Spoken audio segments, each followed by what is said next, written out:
안녕하세요. 제 이름은 세정이고요. 마음 공부와 자아 성찰에 대한 이야기를 하고 있습니다. 오늘 이야기할 내용은 카르마에 대한 것인데요. 카르마 중에서도 우리가 생각으로 짓는 카르마에 대해서 알아보겠습니다. 카르마라는 것은 우리가 그렇게 알고 있죠. 내가 다른 사람한테 피해를 준 것이 언젠가 나에게 다시 돌아오는 수가 있다. 그것을 카르마의 보응이라고 하죠. 카르마에 대한 오해가 몇 가지가 있거든요. 그 중에 하나가 카르마는 벌이라고 생각하는 것인데, 카르마라는 것은 벌을 주는 것이 아니고 우리가 배움을 얻을 기회를 주는 것이죠. 우리가 알지 못한 것을 반대로 경험할 수 있는 기회를 주는 것이죠. 내가 다른 사람에 대해서 잘못 이해하는 면이 있다면 내가 그 사람과 같은 입장에 처하게 됨으로써 그 사람을 이해하게 될 수 있다는 것입니다. 카르마라고 하면 우리가 직접적인 행위에 의한 카르마를 많이 생각을 하는데 꼭 그렇지는 않거든요.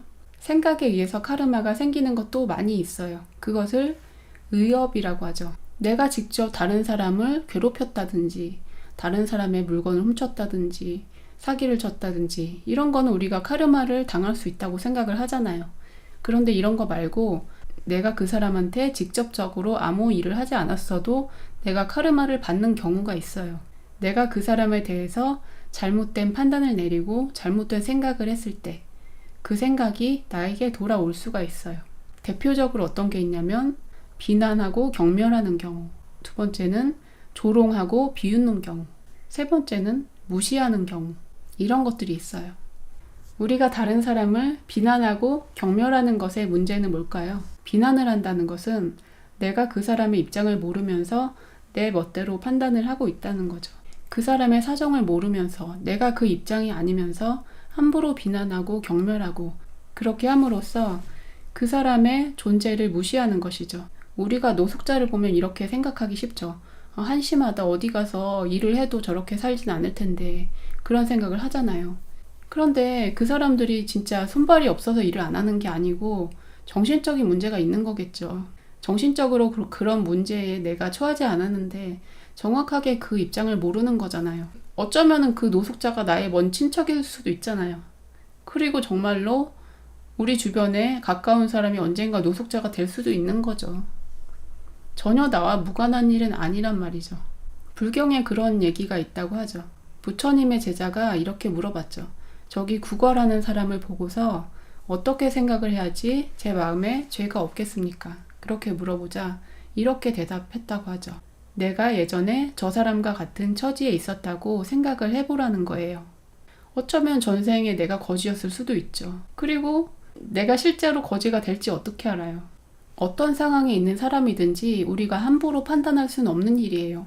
그 사람 나름대로의 힘든 사정이 있는 것이고 우리가 언제 어떻게 될지 모르는 일이거든요. 함부로 비난하고 경멸하고 깔보고 판단하고 이런 거는 주의해야지 되는 거죠. 그리고 비난하는 것과 마찬가지로 조롱과 비웃음이 있는데요. 비웃음이라는 것도 비난의 일종이죠. 그 사람을 이해하지 못하고 내 입장에서 마음대로 판단을 하는 것이죠. 그 비웃음의 카르마가 굉장히 강력하다고 하거든요. 지나 서미나라 박사의 윤회라는 책에 보면은 여기 비웃음의 카르마에 대한 내용이 있거든요. 에드가 케이시라는 사람이 영능력자였잖아요. 그 사람이 최면 상태에 들어서 다른 사람들의 질병이라든지 전생의 문제라든지 그런 것들을 리딩을 해줬거든요. 그 자료가 방대하게 쌓여 있는데 이 지나 서미나라라는 분이 그것들을 연구를 해서 책으로 쓴 거예요. 그런데 그 리딩 중에 비웃음에 대한 내용들이 꽤 있었다는 거죠. 달이라든지 이런 부분이 불구로 살아가는 그런 사람들이 있는데 그 사람들의 전생의 공통점이 옛날에 그 로마의 콜로세움에서 그 잔인한 모습을 보고 즐기잖아요. 그 안에서 다쳐서 다리를 저는 사람 또는 뭐 사자한테 옆구리가 물어뜯긴 사람 그런 사람들 보면서 박수치고 웃고 비웃고 그랬던 카르마가 현생에 영향을 미쳐서 불구로 살아가게 됐다는 것이죠. 또 어떤 사람은 전생에 뚱뚱한 사람을 비웃었던 이유로 현생에 비만으로 살아가게 됐다는 얘기가 있고요. 자기가 비웃었던 대상의 모습을 자기가 그대로 현생에 하고 살아간다는 얘기죠.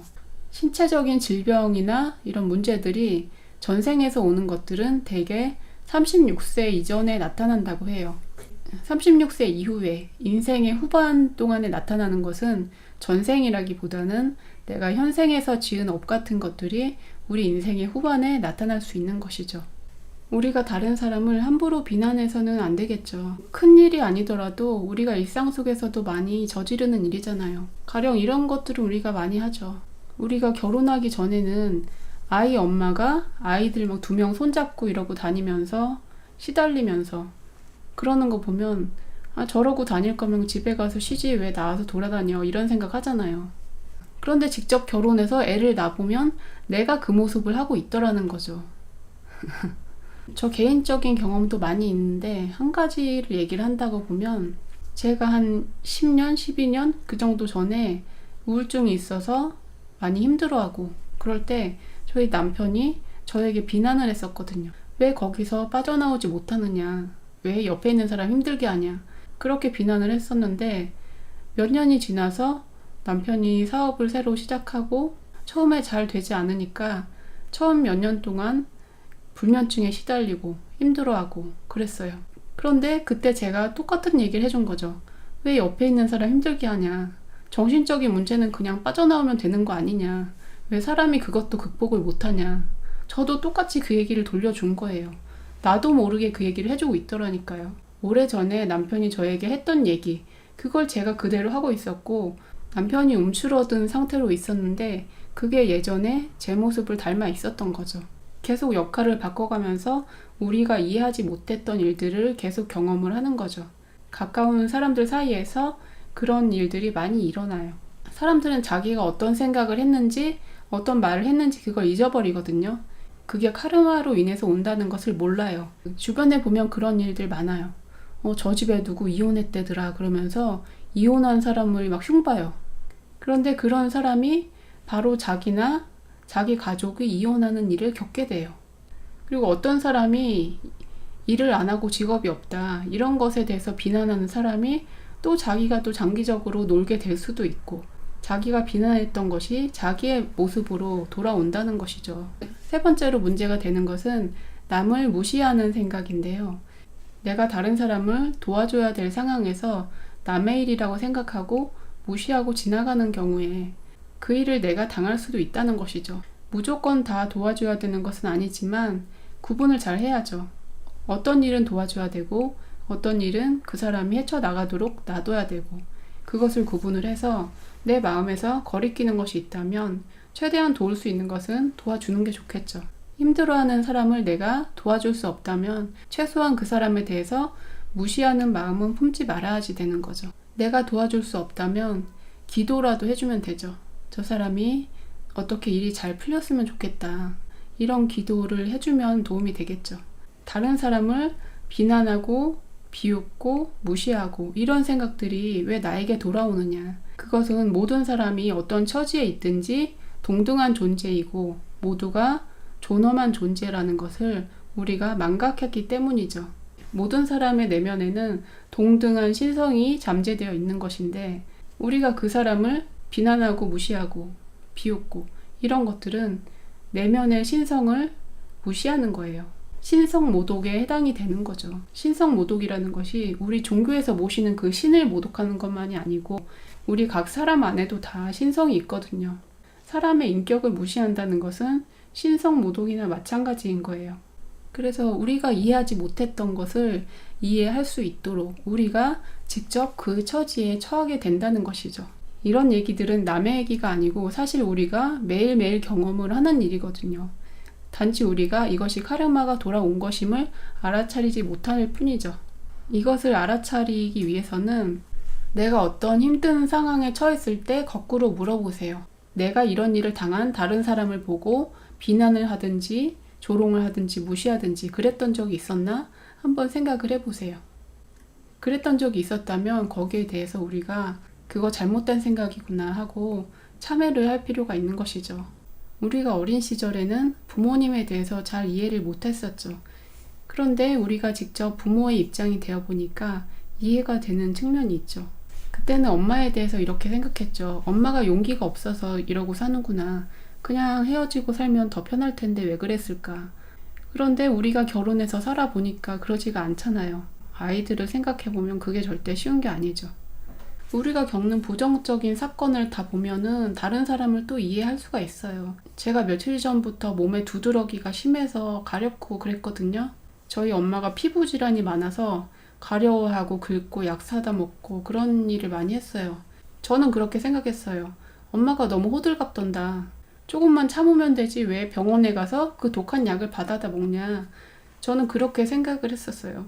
그런데 제가 가려워 보니까 너무 괴롭고 못 참겠는 거예요. 그게 꼭 엄마에 대한 그 생각 때문에 온 병이 아니었더라도 제가 이 사건을 통해서 이해를 할 수 있는 면이었던 거죠. 부정적인 일을 겪으면 항상 그 안에서 교훈을 발견할 수가 있어요.